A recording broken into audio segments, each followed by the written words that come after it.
A bonus, tax refund, or inheritance hits your account, and the fork in the road appears.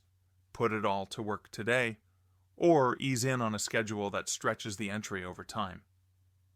The right choice isn't a one-liner because it mixes expected returns, volatility along the way, and whether your future self will actually stick with the plan when markets get loud. In one sentence, lump sum means deploying everything immediately into your target mix to maximize time in the market, while dollar cost averaging means investing a fixed amount at regular intervals regardless of price to smooth your average entry cost. To compare fairly, assume a diversified portfolio, reinvested distributions, and a long horizon, so the difference comes from the entry pattern in your behavior, not from picking a specific security. On paper, lump sum often wins because markets have historically gone up more often than down, which means getting every dollar compounding sooner usually beats leaving some of it in cash while you ramp. Several analyses show lump sum outperforming DCA in a majority of rolling periods precisely because cash drag during a DCA schedule misses part of the market's positive drift. The mechanism isn't mysterious. Risk assets tend to have higher expected returns than cash, so delaying exposure is an opportunity cost if prices rise while you're averaging in. That said, averages do not equal guarantees, and what happens in your first months after entry often dictates whether you stay with the plan. DCA's superpower is how it handles bumpy roads, because fixed amount buys pick up more shares when prices fall and fewer when they rise, which lowers your average cost across a choppy path. That smoothing won't necessarily produce a higher ending balance than lump sum in an uptrend, but it can reduce the sting of a single unlucky day defining your entire experience. DCA shines most visibly during sideways or declining entry windows where repeated price resets let your schedule acquire more units at better valuations without needing to guess bottoms. The psychological dividend is real because smaller early losses are easier to stomach, and reduced regret means fewer reasons to abandon a sound plan. Volatility is where these choices feel different in real time, especially right after you start. A lump sum placed just before a drawdown can show an immediate paper loss that feels brutal, even if the long-term math still lines up in your favor. A DCA ramp through the same decline spreads entries across the fall, softening early pain and increasing the odds you keep going when headlines are shouting. If reducing emotional whiplash keeps you invested, the behavioral win can outweigh a small expected return trade-off, because time in the market is the price of compounding. Emotional errors are the silent performance killer, and the strategy that reduces decision points often has the highest practical edge. DCA is a rules-based process that removes the "should I wait" loop, preserving participation by default and denying permission to skip months because prices moved. Lump sum's paper advantage evaporates if a sharp early drop triggers panic selling, which turns a one-time decision into two bad timing calls that can compound mistakes. The best choice is the one you will execute through cycles because consistency beats bravado when it comes to capturing compounding. Match the approach to your true tolerance for volatility and your likelihood of sticking with the plan after a bad month, because self-knowledge is part of risk management. If your horizon is long, your stomach is steady, and a sudden 20% slide won't knock you out of the game, lump sum tilts your way by giving every dollar maximum runway. If anxiety is high or you're prone to second guessing, DCA tilts your way by trading some expected return for a smoother entry that supports adherence. The goal is not to beat a backtest, but to choose the rule you will follow when it matters most. U.S. logistics can make your default choice obvious in practice, and that's a feature, not a bug. Payroll deferrals into a 401k or Roth 401k inherently create a DCA cadence tied to paychecks, and capturing the employer match early amplifies the first dollars you invest.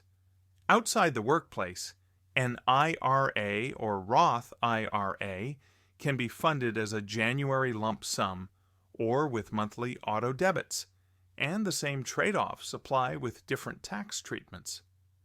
In a taxable brokerage, you can allocate in one day or use recurring buys and transfers, keeping an eye on tax lots and distribution timing while prioritizing the rule you can keep. If lump sum fits your profile, use a few best practices to preserve its advantage when the first storm hits. Move immediately to your target allocation rather than dribbling into the market, because partial cash holdings reinstate the cash drag you were trying to avoid. Choose diversified funds or models so a single ticker doesn't dominate your first day risk, and pair with a rebalancing policy to keep risk on target as markets move. Write down a drawdown protocol in advance, such as no changes unless my allocation drifts beyond bands, so you don't invent new rules during a slide. If DCA matches your temperament, design a schedule that is boring, automated, and newsproof.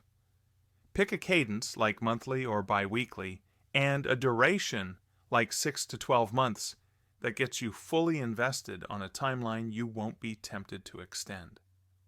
Set recurring transfers and recurring buys so the plan runs whether or not you log in, reserving your attention for life instead of markets. Keep reinvestment on for dividends and interest, so distributions keep adding shares between scheduled buys, which shortens the ramp's opportunity cost. Regardless of path, reinvestment is the quiet multiplier that strengthens results by keeping every payout working immediately. Turn on Dividend Reinvestment Plans so distributions automatically purchase more shares, often to the fractional level, without you lifting a finger. Enable interest reinvestment on bond funds and sweep vehicles where available so income compounds, rather than pooling as idle cash. This is the through line back to the snowball. Keep the base growing and give it time to roll.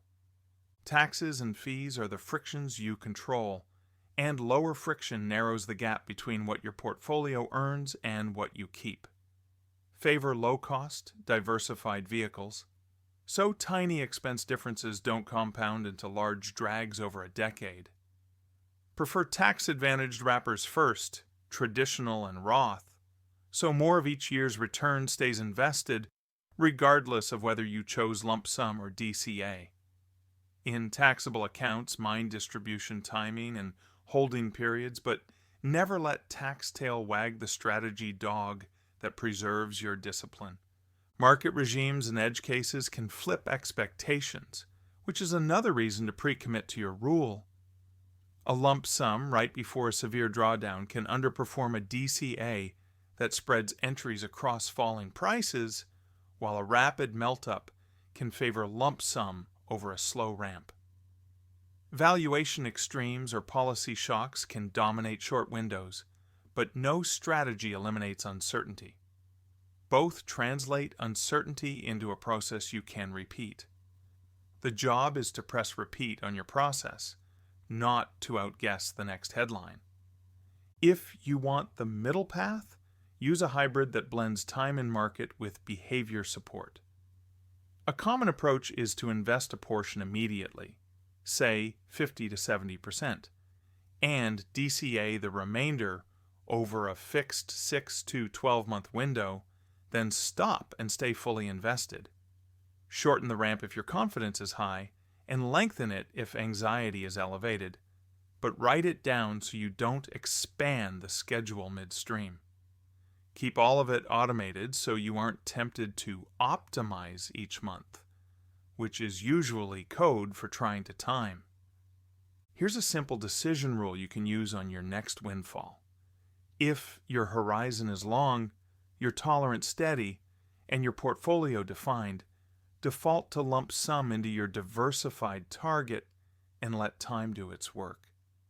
If a sharp early drop would risk abandonment, default to a 6 to 12 month DCA with distributions reinvested and no headlines-based edits to the cadence. If you're in between, pick a hybrid split and a preset ramp. Add rebalancing guardrails, sign it, and automate so future you executes rather than debates. All of this connects back to the DCA habit from the last episode, because the real enemy was never volatility. It was the urge to tinker when volatility shows up. Whether you invest now or over time, the snowball principle still runs the show. Reinvest earnings and stay invested so more months count toward compounding. Choose your default rule today so the next bonus, refund, or inheritance becomes a checklist item rather than an anxiety event. Next up, the focus shifts from how to enter to where DCA shines, using ETFs and broad index funds where diversification, low fees, and drips make your schedule hum. Expect concrete fund-level examples, account-by-account automation steps, and simple allocation templates that map a paycheck-aligned plan in minutes. Subscribe and bring your short list of indexes or ETFs, because the next video turns this choice into a plug-and-play setup you can run on autopilot.